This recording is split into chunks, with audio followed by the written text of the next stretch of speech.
নমস্কাৰ শিপিনীসকলৰ বাবে আজি এটা বিশেষ ভিডিঅ' লৈ আহিছোঁ। এই ভিডিঅ'টিৰ দ্বাৰা কেছ কেনেকৈ বাছে শিকোৱা হ'ব।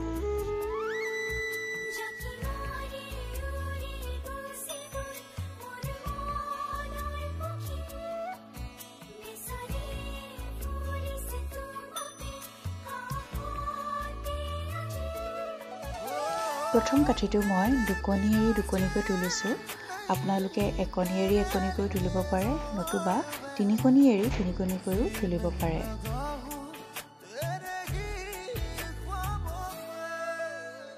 এতিয়া মোৰ কাঠিটো বাছি সম্পূৰ্ণ হৈ গ'ল। ইয়াৰ মূৰটো শালৰ সিটো পাৰে পাৰ কৰি ল'ব লাগিব।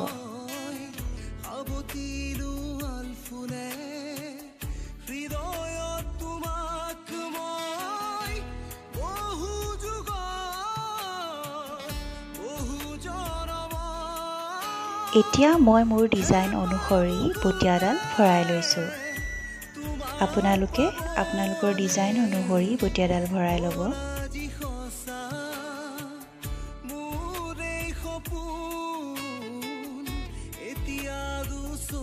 মই তেনেই এটা ইজি ডিজাইন দিছোঁ।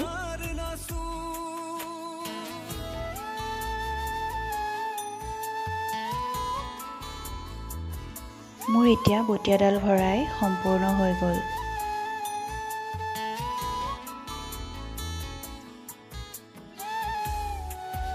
ভিডিঅ'টি মই মাজৰ পৰা বনাইছোঁ যদিও একেবাৰে শেষত আপোনালোকক দেখুৱাম কেনেকুৱানো হৈছে জনাবলৈ নাপাহৰিব। কেছ বচা পদ্ধতিটো দেখাত টান যেন লাগিলেও তেনেই সহজ। আপোনালোকে নিশ্চয় পাৰিব।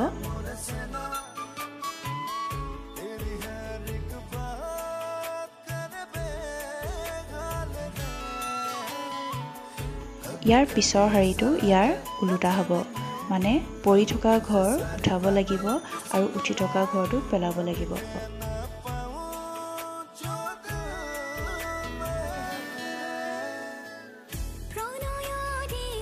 এতিয়া পাছৰ শাৰীটো এনেদৰে আমি বাছি ল'ম।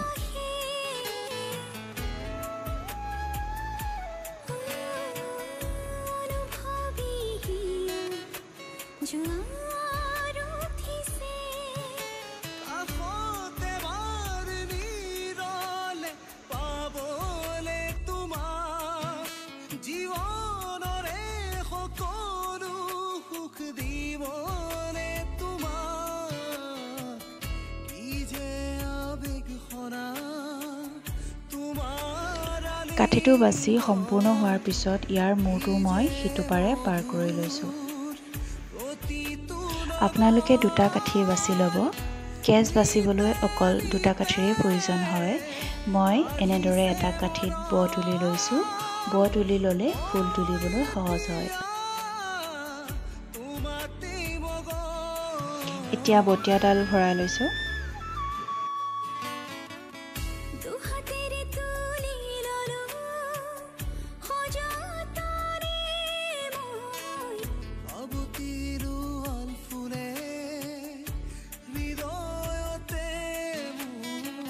কেছ বচা চাদৰখন কেনেকুৱা লাগিলে জনাবলৈ নাপাহৰিব।